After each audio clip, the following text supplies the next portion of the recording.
You don't rule Arrow. Follow Arrow, because Arrow will always lead you right.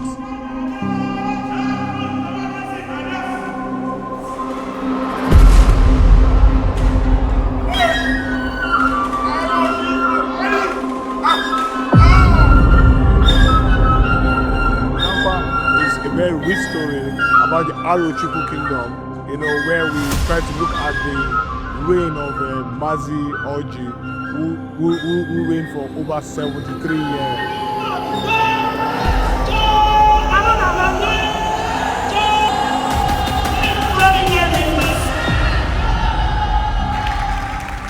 I will say that this performance was enthralling.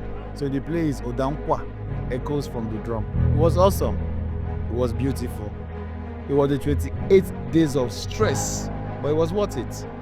So, and we are very grateful to God that we did it, and it happened well. And that one word is surreal.